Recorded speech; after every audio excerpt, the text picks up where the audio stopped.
उत्तराखंड के हल्द्वानी में हुई हिंसा को अभी 24 घंटे भी नहीं बीते थे कि यूपी के बरेली में माहौल गर्मा गया। जी हां, यहां हजारों की तादाद में भीड़ इकट्ठा हो गई और जुमे की नमाज के बाद पूरी तरह प्रोटेस्ट का माहौल बन गया। और ये सब हुआ एक मौलाना की वजह से, जिसका नाम है तौकीर रजा। तौकीर रजा अपने विवादित बयानों को लेकर एक बार फिर से चर्चा में हैं। हालांकि इससे पहले भी उन्हें कई बार विवादित बयान देने के लिए जाना गया है, उनके ऊपर मुकदमे हुए हैं और उन पर बरेली में दंगे कराने तक के आरोप लगे। लेकिन एक बार फिर से ऐसी परिस्थिति बन गई।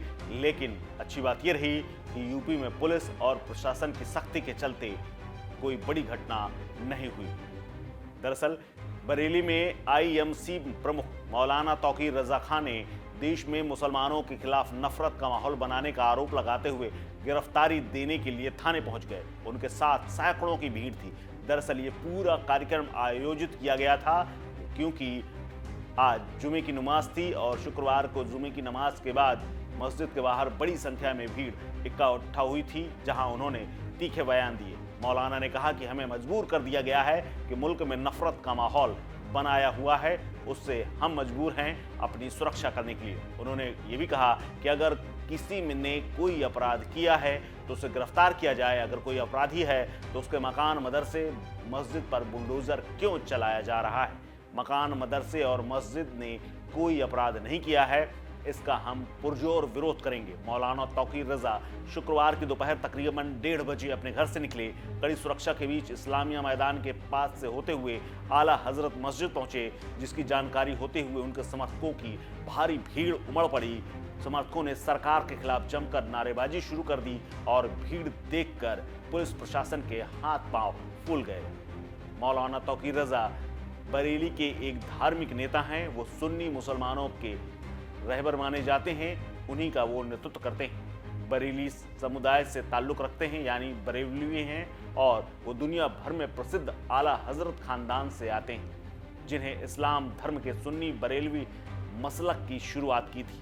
राजनीति में मजबूत दखल रखने वाले तौकीर रजा इस परिवार के पहले नुमाइंदे हैं। उन्होंने साल 2001 में अपनी पॉलिटिकल पार्टी इत्तेहादे मिल्लत परिषद की स्थापना की थी।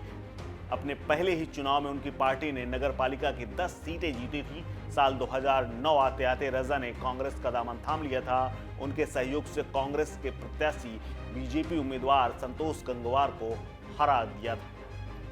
उत्तर प्रदेश के बरेली में हुए हिंदू मुस्लिम दंगों में तौकीर रजा का नाम आ चुका है और पुलिस ने उन्हें आरोपी बनाते हुए गिरफ्तार भी किया था। साल 2012 के विधानसभा चुनाव में तौकीर रजा ने समाजवादी पार्टी का समर्थन किया। उनकी पार्टी ने भोजीपुरा से चुनाव भी जीता। साल 2013 में सपा सरकार ने तौकीर रजा को हथकरघा निगम के उपाध्यक्ष का चार्ज दिया, जिसे मुजफ्फरनगर दंगों के बाद उन्होंने वापस कर दिया। बाद में उन्होंने सपा से भी इस्तीफा दे दिया। इस बीच उन्होंने अरविंद केजरीवाल से मुलाकात करके सुर्खियां बटोरी। साल 2014 में तौकीर रजा ने मायावती के बसपा पार्टी को समर्थन दिया। साल 2015 में उन्होंने all India Muslim personal law board यानी JDID का गठन किया था। तौकीर रजा का विवादों से पुराना नाता रहा है।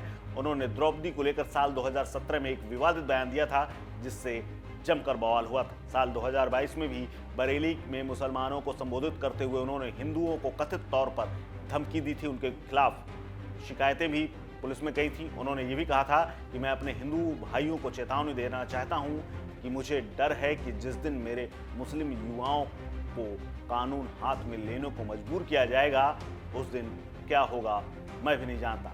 आपको भारत में कहीं भी छिपने की जगह नहीं मिलेगी। यानी तौकीर रजा आज एक बार हल्द्वानी के बाद बरेली में भी माहौल गर्मा चुके थे। लेकिन अच्छी बात यह रही कि यूपी में सब कुछ फिलहाल ठीक ठाक है। इस खबर में फिलहाल इतना ही। अपडेट्स के लिए बने रहिए वन इंडिया हिंदी के साथ। नमस्कार।